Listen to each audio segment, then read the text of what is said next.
We'll go straight to our guest for today. He's with us on Zoom right now, all the way from Abuja. Good morning, sir. Good morning. Yes, so all right, we'll get with the former Director General of Voice of Nigeria and a founding member of the APC, Osita Okechukwu. Okay, good morning, sir, again. Good morning. So, you know one person when we say you be elder statesman. First of all, what will be your whole assessment of the way the country be right now? It's a hard time, but going through history where we have to get over it, and especially when Mr. President's economic team are walking around the block and trying to dot the X and move the I to necessary positions. I understand as well that the governors are getting more allocations. We have to appeal to them to utilize it to provide succor to the good people of their states. Because if the subnational is doing well, combined with their, I said we are concerned as a political party and the leadership of our political party, Mr. President, Mr. Vice President, and the economic team are working around the clock. In a few days, some executive orders will be issued on how best Mr. President, President Bola Ahmed Tinubu, GCFI thinks he can bring succor to the Nigerian people. Yes, we know that the removal of the first subsidy will bring some consequences, and the harmonization of the foreign exchange rates. But it's not going to take time before the fruition will come. What Mr. President had achieved already is that he had achieved the buy-in of the international community. All that is working around the clock is the buy-in of the Nigerian people that voted for him and those who did not either. But collectively, we all Nigerians, our welfare and security is the primary purpose of the federal government of Nigeria and the states. So accordingly, the last meeting I went at the party secretariat, we all working on how best to bring food to the table of Nigerians, to make transportation easier. At least for the Senate now, the Senate had helped to say that the electricity bill should not be increased, that whatever is being used to cushion that should be done, because without electricity, the small-scale industries and the medium industries will not prosper. And if you jack up the energy costs, then it means the inflation will continue rising. So I think I understand the pains on the ground. It is affecting every family, no matter how rich you are. So, but as a former President Gowon said, we just need small patience to get across. Okay, talking about the pains, first of all, you agree with the Senate President saying most of those protests around the country are sponsored? What I agree is that I'm of the view that all the leadership agree that Nigerians are babes and that the vulnerable group in the country are finding it difficult to place food on the table for their children, that even to buy water is becoming a pain. So there is a consensus, a national consensus on what are the solutions. And personally, my own solution is that there are 7 touches that have to be done on the security axis because we are about entering the rainy season. During the Buhari regime, a group came and got up to the Federal Executive Council to provide what they call common shared platform of communication, where all the security agencies will be on the same communication link, so that if there's one instance in Enugu, before the bandits will get to Benue, all the checkpoints on the road will be aware in the next real time. It was a pity that that proposal was shut down at the Federal Executive Council. I think it should be renewed so that what the police is doing in one checkpoint, the other checkpoint should be aware. The other checkpoint of the customs, or the police, or the immigration, or the civil defense, or the army, navy, air force will be aware on real time. But part of the crisis we have on the ground is that when the bandits come, they will go a distance and nobody will trace them. I think we have to renew that provision of a shared platform of communication, so that the dashboard will be in one or three places, one of which will be in the presidency, one of which will be with the Chief of Defense Staff, and probably one with the NSA, so that whatever is going on in any part of the country will be on the dashboard. Because it takes a lot of time for Mr. President sometimes to get the nitty-gritties of what happened in the sports. So that may be difficult for President Buhari then to be aware, as he should have been, on real time. Because the modern communication requires you to be aware on real time. The Nigerian security forces are not aware on real time. And I think it's hampering their operations. My suggestion would be that I think it was an American company that came with that proposal. Okay, sir. Sir, another area, as I yesterday and over the week, I want to ask you this question because you know elder statesman. Do you feel say the IMF and the World Bank, are they helping us? Are they helping Nigeria? They are telling us that we will also go remove a subsidy from electricity.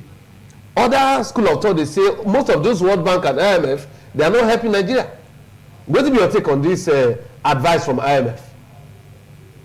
No, we are where we are because of the IMF, the World Bank, in what they call the Washington Consensus, what we then call the Nigeria Structural Adjustment Program in 1986. That's where we entered where we are today. When the Structural Adjustment Program came, the push was in 1984-85. Then Buhari was the head of state and he resisted it. Immediately was overthrown. The Babangida regime adopted it. And before that adoption, I remember vividly, across the Federation, professors and intellectuals gathered, those of what we can call that belong to the left. Professor Bodo Onomade, Okuriba Nole, Claudia Ake, Bala Usman, Patrick Wilmot, all of them collectively, Ikem Nazimiro, they issued a statement and warned Nigeria that we should not go the Structural Adjustment Program, or what they call the Washington Consensus, that it's a nebulous economic policy was that government had no business in business. Because the credo there was, as the state-owned enterprises, they will be more proficient. That part of the problem we had in Nigeria is that most of the state-owned enterprises are being managed by the public sector, and the public sector is lazy, corrupt, and cannot effectively make gains for the country. But these professors and intellectuals, they all sat down and said, no, that actually he had worked in advanced economies like in the US, in the UK, where you could say, yes, the private sector driven. But that actually the Nigerian private sector is still in its infancy. They could not bear the weight of what the government is doing. That we should have confidence in ourselves that we can do it. Unluckily, the Babangida regime drove us into this solid pass. Electricity, along the line as we go, they continue to privatize state-owned enterprises, both into energy. The last was in the sector. Okay. The distribution companies, what they call the discos, had to be what they realized from the privatization. There's a company called Niger.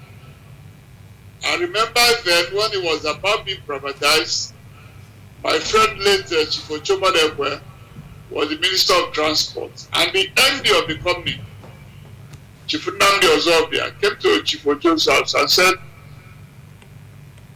Mr. Minister, this company is making profits. Why should you privatize it? Please, before you privatize it, let me resign and throw in the towel. And I brought one pamphlet wrote by the World Bank and showed the minister. I said, in actual fact, that man is correct. When Ozobia left, he said, why am I saying is correct?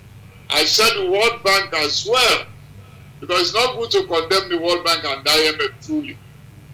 In the handbook for privatization, they listed some do's and don'ts. One of which is that they said that any company that is, any state-owned enterprise that is profitable should not be privatized. Secondly, and most importantly, that in the privatization process, it must be transparent. You must know that the company that you are handing over the state-owned enterprise must be financially capable, technically capable, and if you have no technical expertise, there's no point giving the company to it. If you have no finance, you do not do so. Like they said in Nigerian factor, some other smart Alex, one way or the other, went back to the Nigerian banks. Instead of the so-called foreign direct investment that IMF and World Bank said will come in tandem, we didn't see the foreign direct investment. So where we are today is that we run a nebulous economic policy that said that government had no business in business. And when the government yanked off its own support to the Nigerian citizen, inequality grew by the day. That today we run a paradox where Nigeria produced the richest African, and paradoxically we became the world poverty capital. Okay, yes. So we have to review the economic policy. Okay, all right. If we have not withdrawn from fuel subsidy, maybe we won't be where we are today. Okay. But some will argue on the other side, how do you sustain that? But I think the solution could have been, first and foremost, they told us that about 400 billion naira was being expended to subsidize the fuel. Who could have looked into the fact whether actually that figure is correct? Okay, sir.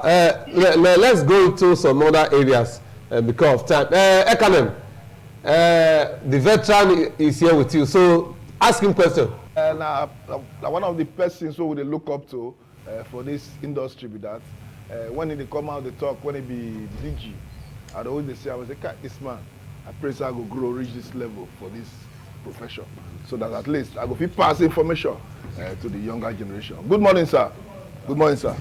Oga, I want to ask you, because you like this.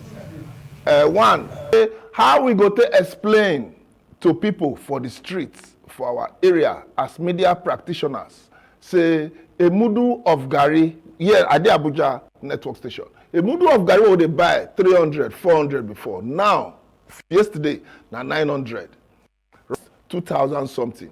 Beans about 2,000 naira. How we go to explain to people? You as a APC chieftain, how you go take talk to people for the streets of Abuja or when you travel to the east? Say, okay, see the price of things now for market. See what thing cost them. And how I don't understand how you go take relate to people on the present economic situation now of Nigerians. Sir, Nigerians are hungry and they are angry. You as an elder statesman of this ruling party, how you go fit relate to Nigerians on this matter? No, what I'm saying is that with what President Tinubu is doing with the economic team will come out of it. Okay. It happened in Greece. 2 years ago, Greece was regarded as the baby of Europe. But they also undertook economic reforms similar to what President Tinubu is doing. Yes, initially there was hardship, a lot of pains, but today, Greece is back. And is now one of the most economically advanced country in Europe. The GDP had rose astronomically. So I think that with patience, what Mr. President is doing will come out of where we are. Okay, Victor, you. Another person want to ask you. Go ahead, Victor. Sir, I want to take your mind back. I want to carry your mind go back. You get questions with my colleague Fair asked you just now. But like say, get the way you take, leave that question, you don't give a good answer. The Senate president come and recently talk, say the protests, where people they protest for the country, some parts of the country say now sponsored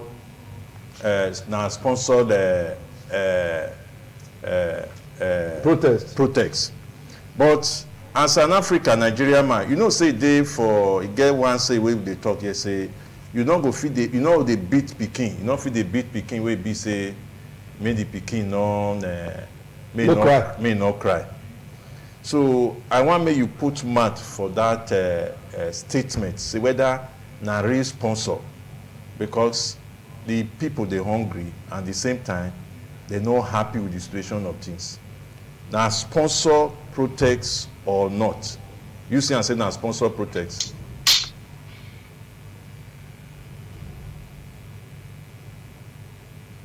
About Teresa, the question is, he said you didn't answer that first question when I asked you about the Senate president's position that most of those protests are sponsored. No, I do not. What I'm trying to tell you is that I'm giving you an example of Greece, for instance. Yes. I don't think the Senate president was talking on the same page with the economic team. So let's watch what the economic team is doing. The Minister of Finance, Waledu, the Minister of Economic Planning, Senator Atiku Bagudu, the CBN Governor, Yemi Cardoso. Those are the people we should look up to more than whatever anybody can say along the line. So let's watch and closely study what the economic team is doing. His Excellency, the Senate President, I don't know the context in which he spoke, so I'm not in a good position to address this matter. Okay. But I'm paying more attention to what the economic team of President Bola Ahmed Tinubu is doing, because they are the people managing the economy. Okay, now, sir, if you like, from what you are saying, sir. Okay, sir. But for what you they talk now, you they try to tell Nigerians, say they trust this administration, that with time things will change. But some of the Nigerians not they comfortable with the blame game. We can see Senator Shomole blaming the former president, former administration. This one blaming former administration. Don't blame former administration. Nigerians they say, we know that the team bad. They make us big now come. Why not tackle the problem that you keep blaming and blaming and blaming? Why the blame game? No, what I'm saying Yes. is that Malaysia, Greece, South Korea, they passed through this stage of crisis, economic crisis, and they got over it. And I think Nigeria will get over it. With all the plans they have on the ground, if they could provide security, we're about entering the rainy season, where most of the farmers will be back to farm. If we could provide them security and help to give them new seedlings and support base like fertilizers, at least we could provide what to eat. And then we'll go ahead to also provide them security.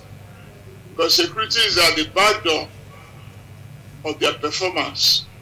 Because no farmer will go to farm if he's afraid he'll be kidnapped. So I think we'll get over it. That's what I'm saying. Not about blame game. I told you that the rain started beating us in 1986, which is getting to almost 40 years ago. When you ran into an economic policy that did not locate the comparative advantage you have, we'll run into this kind of problem. But I think that what Tinubu is trying to do with his team, they are trying to locate our comparative advantage in Sokoto, our comparative advantage in Cross River State, our comparative advantage in Ekiti State, our comparative advantage in Adamawa. So if we explore those advantages, because Nigeria is highly endowed, we have everything to stand on our feet. Even if we do not export food, we can feed ourselves. And I think that's what they are looking into. Okay, thank God you talk about farm just now. Thank God, and all of us, we come from villages. But we know our people don't feel they go farm again. Because this, number one, if they plant crops, for instance, you borrow money and raise a farm, cows and cattle, we finish the thing. And nothing is being done. As we speak, our people don't go to farm because of herdsmen. Look at the killing in Plateau. Look at the killing in Muslim Plateau. Then the killing in Benue. The killing in even in Zamfara. And one funny thing, the veteran, is the fact that when President Buhari was around, each time most of these things happen, we will hear in newspaper, President Buhari orders security men to go after bandits. President orders security men to go after. Do you think that Nigeria, as an elder statesman, do you think we will ever be able to come out of this insecurity with this approach we are giving to the in terms of in tackling this insecurity, which also will fix overcome it? There are certain things, tell you I said by the Minister of Agriculture. Yes. That project will bring in farm implements, multifaceted farm implements from across the globe to make sure that our farming method improves from peasantry to mechanized agriculture. And in the hub of those equipment that will be brought in is ranch equipment. The Katsina State government had already started negotiating 10,000 cattle. So what it means is that if you have a ranch of that magnitude, it will bring in all the herdsmen around Katsina State and put them into one ranch where they will have more money because their cow will be fatter, they will produce more. For the capital, the capital territory, where the president did, the killings, the kidnapping, they take place there. Now in our waiting this administration office stop, because if you say we will look this problem, now insecurity cause all these things. So insecurity now number one for this food crisis. But I don't know why the government or our leader they shy away from these things. Abi na to be the chief security officer of a country or of a state. Now for paper. You know, with everything the money that they get from security vote. To me, I just believe say these people just decide just to they punish their citizen. Because the money is there to take off all this insecurity something. But they don't want to do it. I cannot imagine a president of a country. The first thing where he do, this administration, President Tinubu, the first thing where he do now to change, when he enter office, now to change all the security, head of security agents. Even as he change, e be like say you don't go fire away first, you go pour, you go carry fuel, you pour join the fire away, you go up. Okay. But I think, but for them, it's just for them to take the courage. You understand? See our highway today. What it will cost the federal government, even the state. All our highway for this country, all of them bush. But when you travel out of this country, when you see their highway, you will see both sides of the road. You don't see any grass, everywhere open. Where you want hide? Okay. Talking that person. Our Papa don't bless our Papa don't join us again. The veteran, can you hear us? I think what you do is schedule another date so that I can come to the studio. Okay, sir. Okay, sir. Okay, sir. Okay, sir. But we are still seeing you. We are still seeing you. Just okay, before by way of wrapping up, just talk to Nigerians. By way of wrapping, because you know you are the elder state now. So by way of wrapping up, just talk to Nigerians. No, what I'm saying is that we are going to get out of the hardship. Okay.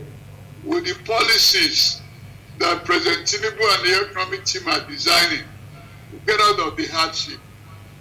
It had happened in Malaysia, it had happened in South Korea, it had recently happened in Greece. And they would sound the economic policies, we'll get out of it. The only appeal we have to make is for the state governors to utilize the more money they are getting in their coffers and look into the people's side. Because the point is that in emergency of a hunger emergency, more food should be imported both by the state and by the federal government to cushion the hunger in the land. All right, we do online since the former Director General of Voice of Nigeria, Osita Okechukwu, and Itu, now one of the founding members of the ruling All Progressive Congress. We salute your guy the time we take join us for this program, and like you said, very soon we'll try to bring you into the studio for more discussion. Thank you very much for coming, sir, for joining us, sir. Thank you, I appreciate it. Thank you, our viewers. Thank you, sir. Thank you, sir.